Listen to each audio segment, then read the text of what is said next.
What is the medical evidence that you guys had heard that makes you guys as a conference feel safe in moving forward right now? Well, I think we all heard, and I'm guessing the Pac-10 and the Big Ten and Pac-12 heard the same evidence. Right? There's not a lot of data out there, but we do know that it does affect, potentially the virus does affect the heart, just like a lot of viruses have a tendency to do. This one seems to be maybe a little bit higher rate, and so the conversation kind of surrounded like, okay, yes, we know that. Right, and we know that's a major concern and a very serious concern, that if you're positive, the potential exists that it could affect not with everybody.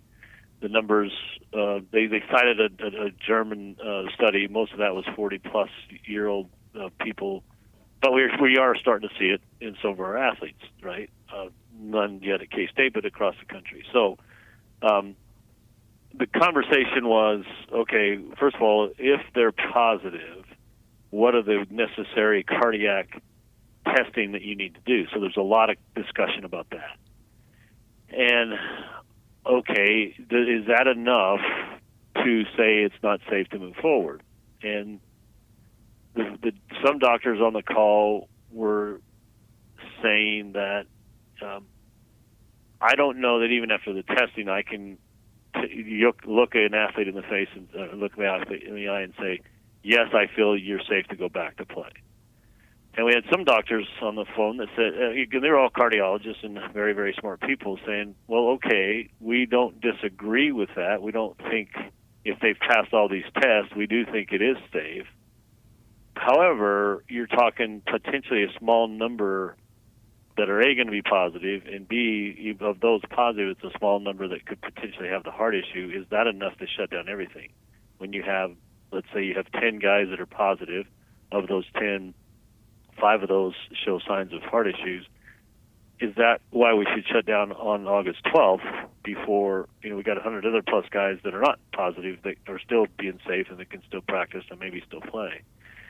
And that's kind of where it came down to, was today we felt if we put in these additional tests and it made everybody do the same procedure for a positive person before they were allowed to come back on the field, it didn't mean we couldn't move forward with those that weren't positive, because we let them continue to practice. And that's ultimately where it came down to, with at least our presidents and majority of the folks in the room. Was, yes, we felt safe. If you do these tests, then they know, that at least you're doing everything possible to make sure that they were safe. If you're still not comfortable to return to play, they don't have to, but the rest of them that are not positive can still practice and prepare for the season safely, because we're going to be testing them more. So, again, it doesn't mean in several weeks, if all of a sudden we have a lot more spikes, a lot more positives, that we have to reconsider. But on August 10th, we felt it was safe enough for us to move forward with the season. Gene Taylor is talking with his K-State athletic director. So, I think a lot of people, and even myself, I would look at this and say, I guess a part of the reason I am surprised by the decision for the Big Ten and the Pac-12 to go ahead and shut down is because if those leagues are still having college kids on campus, right, you're still bringing together a large group of people on campus to be going to classes and everything, then why would football be any different? Is one of those questions that really just needs to be answered. Hey, is it more likely for you to contract the virus by playing football and sweating on one another versus just being a student that is going to class? And that's some of the data that just needs to be figured out here over the next couple of weeks. Well, that was part of the conversation too. Is we don't, right now we're been somewhat of a bubble. The students aren't back on campus. It's just us, athletes. We're testing them. They're going home. We're telling them to wear masks, all those things, and we haven't even got into full contact yet. So let's, again, before we, have more data, let's get into full contact. Let's let all the students get back on campus. Let's, they still need to be safe. And the motivating factor for part of the conversation was the one thing that these kids are driven is to play. And if they know the one way to play is to be safe and have the chance to play, that's going to be the motivation. If we take that motivation away from them today, they're going to drop their guard. They're not going to wear their masks. They're going to go downtown. They're going to probably expose themselves more than they would if they knew they had a chance to play. And now you've got more potential COVID cases. Now you still have the issue of concerning of an athlete with COVID test, affecting potentially their heart.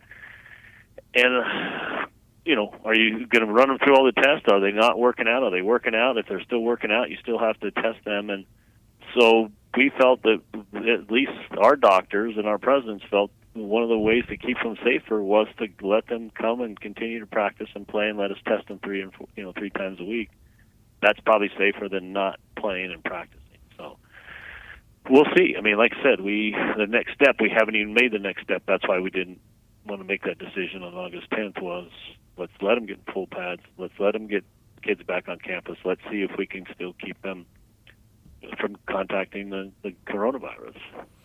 Do you guys worry at all by the decision today from the NCAA? There's going to be no fall championships. I know the college football playoff is still, for now, it seems like planning on having something, but just the optics of there being no fall championships and under 50% participation in these other sports and still moving forward with a part of FBS football? Well, I think you almost have to separate the two a little bit. We still feel safe for volleyball and soccer, but what's their motivation now, right? I mean, if there's so many now programs that have moved it to the fall, and I would probably tell you there's a lot of reasons for that.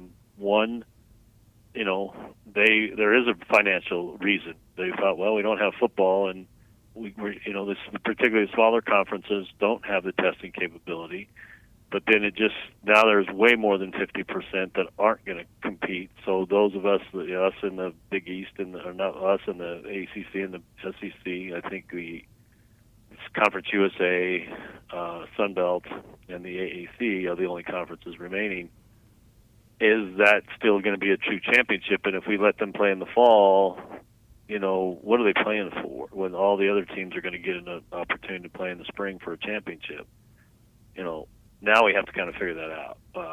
And it is about health and safety, but it's more about if we let them play now, do they are they excluded from the in-state opportunity to compete in the spring if everybody else is going to compete in the spring? My question with all of that is, what's going to change between now and January? We're not going to have a vaccine. We may know a little bit more. We will know more about the virus. We'll probably have better testing and more frequent testing capabilities, and that'll be all good things. But we're still not going to have a vaccine. People are still, and you're going to be in the middle of flu season. So, anyway, I don't know. We're going to have to now kind of regroup and talk about soccer and volleyball, I think, because so many teams have moved away from the fall season. Gene Taylor is talking with us right now, K-State Athletics Director. I know that a question on many fans' minds, and it's been there for a long time, obviously, is attendance. And I did see today that for football, Texas Tech, for instance, is going with 25%, and I believe some others in the Big 12 have tossed that number out there. Are you guys at a point where you feel like you're close to being able to announce something publicly? No, not yet. I think our county is still talking about the county health folks and are talking about what the next order is going to be. And right now it's still limited to venues of greater than 2,000, or it has to be venues greater than 2,000, can't hold events. So obviously that would be us. And until that order is changed or we get a chance to sit down with them and kind of review our plan, we have to kind of wait. Now I've hearing that they're meeting next week, so we're going to have a chance to get in front of them and have the conversation about here's our plan, here's what we're thinking about doing, what are the necessary steps to have more than 2,000 in a venue, and are you comfortable with it? And really, it's going to be up, to our county health folks and I guess the county commissioners to either guide us through that process, whatever that is necessary, or tell us what we need to do to present to them where they're comfortable in allowing more than the 2,000, which is in the current order. So hopefully we'll know a little bit more next week. Is it safe to say that tailgating is going to be a no-go no matter what happens here? Well, I don't know. I mean, again, those are things that, we've got plans in place to, how to address tailgating, how to address, entries and exits and all those things, and certainly before I comment or say we're not going to be able to do this or that, we want to show it to them first to make sure there's a comfort level with what we're looking at. And so again, we would hope to get all that out next week, but we need to get in front of the powers that be that are going to help us, guide us through that process. I know it's weird almost to think about it right now because there's so much focus on football, but started to see some discussion about college basketball at this point. You've had the Pac-12 go ahead and say, hey, we're not going to do any non-conference college basketball games until January. I've seen even the idea floated about doing some kind of non-conference bubble. That was a story on ESPN earlier today. Where are you at right now on what the fate of college basketball may be? Well, we haven't I'm not saying we haven't talked about it, because we have, but our time has been so devoted and really committed to trying to figure out not only football but our fall sports, not only from whether they're going to play and practice and all that, but the testing procedures and the protocol for them. And right now basketball is still in their their partial where they can do.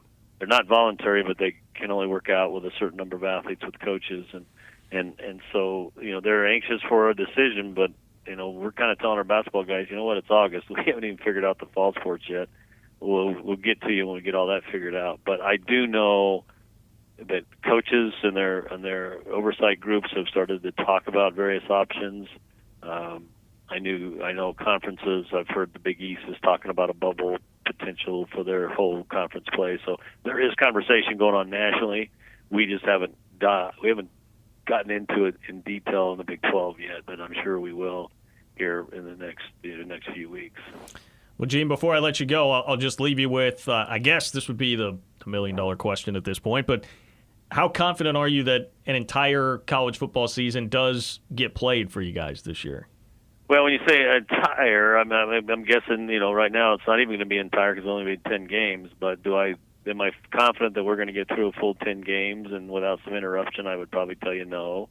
But I do think we can get to a point where, again, as long as we're testing and doing the things that we've been doing, and keeping our kids safe, and they make the commitment to stay safe by wearing masks, social distancing, I do think we can get to a point where we can have two teams play for Big 12 championship. I really believe that.